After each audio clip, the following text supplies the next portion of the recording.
Bonjour à tous. Écoutez, aujourd'hui, moi je suis là pour vous parler de comment monitorer les applications LLM en production. C'est un gros sujet aujourd'hui, donc que ce soit pour les corporations dans le banking ou dans l'industrie. Comment passer en fait de manière très propre d'une POC à un produit en production qui est user-facing, à savoir est-ce que c'est un copilote en interne de productivité pour lequel vous allez avoir plusieurs milliers, voire dizaines de milliers de collaborateurs qui sont embardés dessus, ou alors de l'autre côté, un customer support chatbot ou autre, sur lequel, pareil, vous allez avoir des milliers, voire des dizaines de milliers d'utilisateurs, de clients que vous allez vouloir engager. Et vrai sujet de mesurer à la fois la performance et le ROI. Ce sera le sujet de mon intervention. Donc, très rapidement, pour me présenter, Paul Ouvenard, je suis le cofondateur et le CEO de Phosfo, qui est une startup que j'ai montée avec donc Pierre-Louis Biojou, mon CTO, il y a un petit peu plus d'un an. Et avant, j'ai travaillé un petit peu comme consultant au BCG. Et sinon, j'ai à la fois un background business et ingénieur de grande école. Qu'est-ce que Phosfo très rapidement? Phosfo, donc, on est une plateforme d'analytics pour l'IA conversationnelle, à savoir quelque chose entre le Google Analytics et le Content Square pour les applications conversationnelles.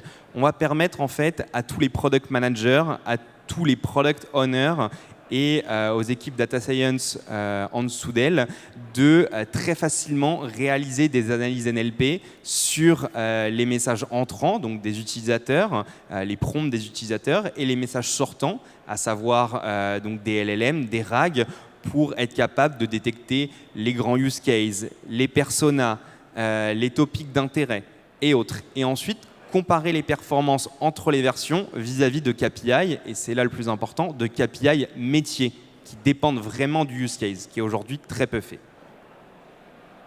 En quelques chiffres, donc, on a réalisé donc, plusieurs levées depuis notre naissance, avec notamment des fonds d'investissement comme Elial ou Y Combinator, et des business angels issus des plus grandes boîtes d'IA au monde.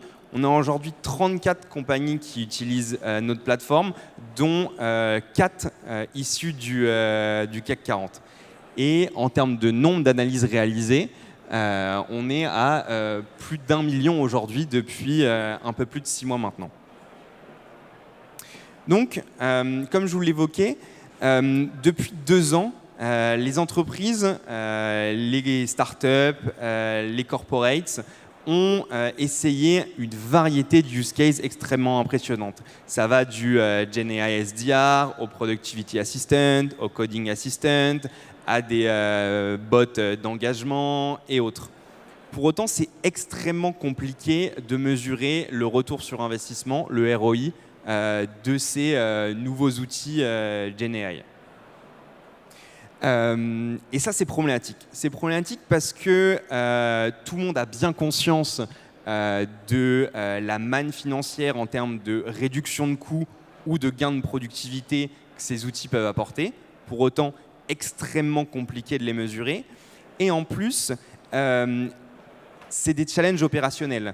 Être capable de s'assurer de la sécurité, de mesurer la performance vis-à-vis de KPI métier, et également de comprendre les user insights, à savoir comment les utilisateurs, donc les collaborateurs, les clients, se servent des outils. Est-ce que c'est un outil qui est utile pour eux? Est-ce que c'est une charge? Et partant de là, comment à partir de ces insights être capable d'améliorer votre application LLM ou GenAI? C'est lié à des challenges techniques qui sont de 3 ordres. Premièrement, donc, des comportements stochastiques. Vous êtes tous rendus compte de comment fonctionnent les LLM. De l'autre côté, des structures de data à la fois en entrée et en sortie qui sont beaucoup plus complexes qu'avant. C'est plus forcément uniquement un chiffre avec un score de confiance ou autre. Ça va être en entrée et en sortie du texte, des images. Et donc, ce comportement multimodal est beaucoup plus compliqué. Et c'est beaucoup plus compliqué d'en extraire des KPI.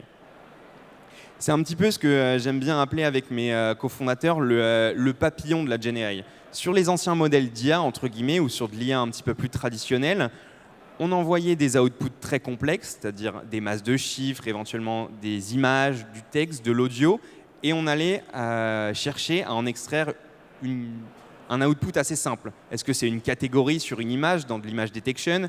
Est-ce que c'est simplement un autre chiffre et autres? Aujourd'hui, en GenAI, on a un input qui est complexe pour un output qui va être complexe. Et c'est ça qui crée toute la difficulté de monitorer la performance de ces outils. Et globalement, ça pose beaucoup de questions pour des entreprises comme celles auxquelles vous pouvez appartenir, puisque ne pas être capable de mesurer en fait les insights utilisateurs, ne pas être capable de s'assurer de la sécurité et ne pas être capable de mesurer précisément la performance, tout simplement pour deux bonnes raisons. C'est que les outils d'analytics classiques ne sont pas adaptés. Je parle notamment en termes de produits.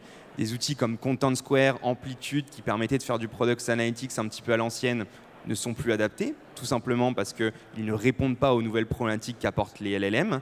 Et de l'autre côté, tous les frameworks de testing sont très compliqués à mettre en place, très compliqués à maintenir dans le temps, et également extrêmement time-consuming pour les équipes, notamment Data Science, qui sont chargées de les développer et de les maintenir. Et ça empêche à la fois d'itérer beaucoup plus rapidement sur des POC, d'identifier beaucoup plus rapidement des use cases prometteurs, ensuite de passer en production beaucoup plus rapidement, et enfin, d'une V1 à une V2 à une V3 et ainsi de suite, de savoir sur quoi focus les efforts de développement et les efforts des équipes pour améliorer à la fois la qualité et la performance, toujours en ayant en tête que qualité et performance, c'est des éléments qui ne sont pas faciles à quantifier. Dans ce cadre, il y a vraiment 3 grandes étapes à avoir en tête au moment du développement d'une LLM app ou d'une app GenAI. 3 grandes étapes du développement pour lesquelles il faut à chaque fois une certaine forme d'évaluation. D'abord au moment de la sélection du modèle, de l'autre côté au moment où on va construire l'app en tant que telle, à savoir qu'on va rajouter la surcouche au-dessus du modèle, donc à savoir les frameworks de RAG, les différentes chaînes de prompt, les chaînes agentiques, quel moteur d'inférence on va choisir pour des sujets de latence et autres, quels hyperparamètres on va prendre en compte. Et enfin, de l'autre côté, dernière étape, une fois que cette app est en production, comment elle performe véritablement dans des vrais use cases, vis-à-vis de vrais utilisateurs ou avant, dans une phase de test, vis-à-vis d'équipes réduites en interne qui vont essayer de tester l'app et comprendre un petit peu comment elle réagit et est-ce qu'elle répond bien aux besoins. Et chaque étape a un besoin particulier finalement de score d'évaluation. Globalement, comment est-ce qu'on va mesurer donc les performances d'une application de GenAI qui est utilisée par des utilisateurs donc en production? Globalement, 4 grands types de possibilités. La première, c'est être capable de développer des scores sur des heuristiques spécifiques. Exemple, vous avez un copilote de code, un assistant de coding pour les équipes de développement. Une heuristique simple, c'est est-ce que le code compile? Est-ce que le code répond bien à la grammaire du langage dans lequel il a été codé? Deuxième chose, human feedback, human preference, à savoir les fameux pouces haut, pouces bas, A/B test et autres que vous pouvez envoyer à vos users. Voilà, c'est peut-être le plus efficace, mais gros sujet, c'est que très peu de users répondent à ce genre de questionnaire, hormis dans le cas des tests initiaux en interne, où justement, c'est le but, récupérer du feedback. Et de l'autre côté, vous avez 2 choses un petit peu plus complexes, mais qui peuvent globalement faire sens. La première, c'est être capable d'extraire des insights à partir de LLM, c'est-à-dire que ça va être des petits LLM extrêmement spécifiques qui vont être fine-tunés pour être capable d'aller chercher l'information dans les messages en entrée, en sortie, et extraire ces fameux KPI métiers.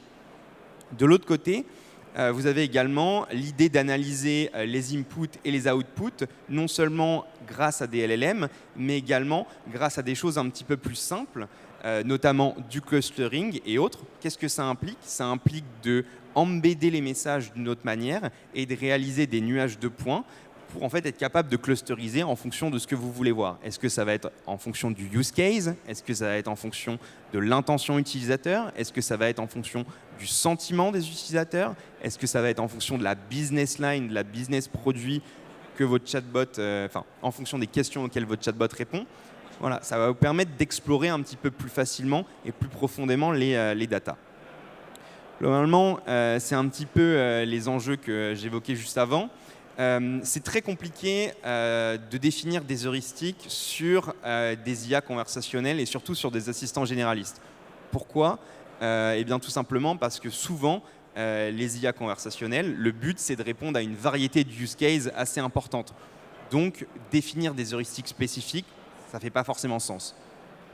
Et en particulier, quand on a des outputs, par exemple, sur des sujets, je ne sais pas moi, légaux, sur des réponses de tickets et autres, très compliqué de définir des métriques de performance là-dessus. De l'autre côté, comme je l'évoquais tout à l'heure, sur les user feedback, sur la human preference, très compliqué de récupérer suffisamment de data et de la data de qualité. Vous connaissez c'est tous ce biais. La majorité des personnes qui répondent à des questionnaires de satisfaction, à des pouces hauts, pouces bas dans les messages, dans les interfaces, c'est majoritairement des gens qui ne sont pas satisfaits. Donc forcément, ça ne donne pas forcément un très bon aperçu de la performance globale de l'app. Et en plus, comme je l'évoquais tout à l'heure, très peu de data. Et enfin, les deux autres directions dans lesquelles on semble tendre pour les applications de GenAI.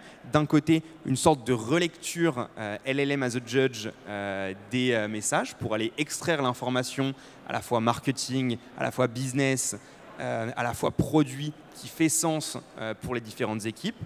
Et enfin, le clustering que j'évoquais, qui sont adaptés aux deux enjeux que j'avais mis en avant quelques slides avant, à savoir le scale, le nombre de messages extrêmement importants dont on a besoin, et enfin, des datas qui sont à la fois complexes et non structurées.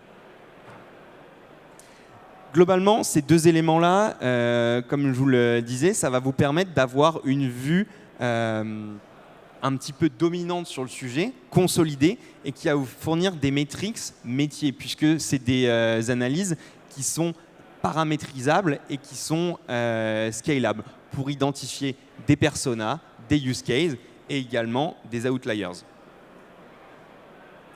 Et donc, dernière étape, et c'est une des fonctionnalités qu'on propose chez Phosphos en plus de ces deux analyses-là, c'est de croiser ça avec des solutions d'A/B test. C'est-à-dire qu'une fois que vous allez avoir défini les KPI métiers, les KPI business que vous voulez avoir et extraire à travers vos pipelines d'évaluation LLM-based, à savoir par exemple quelle est la product line la plus mentionnée dans le cas d'un Customer Support Chatbot, est-ce que le ticket a été résolu à la fin de l'interaction, est-ce que le sentiment du user est positif.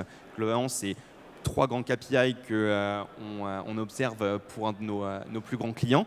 Ce que vous allez vouloir comparer, c'est ensuite remettre un petit peu dans la boucle les best practices qu'on voyait dans les développements précédents, à savoir de l'A/B test, et donc comparer ces KPI-là et la distribution de ces KPI-là en fonction des versions. Donc une version 1, une version 2, une version 3, qui peut dépendre du modèle, du type de prompt, de l'achaînage du framework agentique, des documents que vous avez mis dans le RAG, et ainsi de suite, pour être capable en fait, d'orienter votre roadmap produit, votre roadmap de développement, afin de mieux comprendre comment, encore une fois, mieux répondre à votre use case et mieux répondre aux besoins utilisateurs.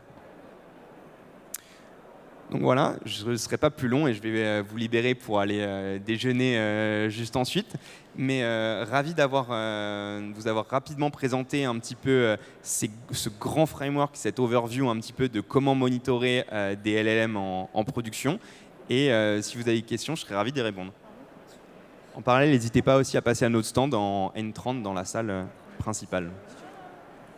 C'est le micro. Ben, merci beaucoup pour la présentation. C'était un gros teaser. Et j'allais vous demander si vous avez un stand pour voir une démo live, mais vous venez d'y répondre. Donc merci beaucoup, je vous attendrai sur place. Pas de souci. En N30. Ouais, une petite question un peu technique. J'imagine que vous utilisez le paradigme LLM as a judge. Exactement. Actuellement, en production, c'est quoi les défis de ce genre de technique et comment vous avez optimisé ça Très bonne question. Donc, ce qui est assez intéressant à voir, c'est que LLM as a Judge, donc c'est une méthode qui est développée depuis, je dirais, 2-3 ans maintenant. Et c'est quelque chose qui, sur le papier, et je vais vous faire rire, je pense, ne fonctionne pas du tout quand on lui donne en fait un framework d'évaluation très large. Par exemple, si on demande au LLM de relire et de lui dire est-ce que cette interaction était bien ou pas, ça ne va pas du tout marcher. En revanche, pour ce qu'on essaye de faire avec Phospho, à savoir extraire des insights très précis et des KPI, là, ça marche extrêmement bien. Quand on va, par exemple, demander extrait la ligne produit qui est mentionnée dans la totalité de la conversation, là, ça va très bien marcher. Est-ce que, par exemple, le user est satisfait? Pareil, mettre un score de sentiment, ce genre de choses, ça va plutôt bien marcher.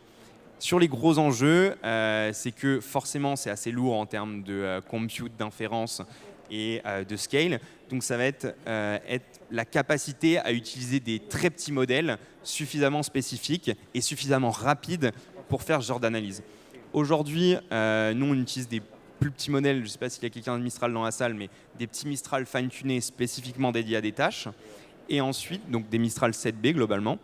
Et ensuite, ce qu'on arrive à faire, c'est du reinforcement learning en fait, en fonction des besoins de nos clients. Comme vous l'imaginez, il y a un certain nombre de KPI qui reviennent très souvent en fonction des use cases. Donc, on est capable de développer des très petits modèles extrêmement spécifiques pour ça. Et ensuite, en fonction des besoins clients, on va être capable en fait, d'entraîner un modèle spécifique pour aller chercher spécifiquement ce dont il a besoin. Mais encore une fois, gros enjeu effectivement de scale et de latence. Merci pour les insights. Merci.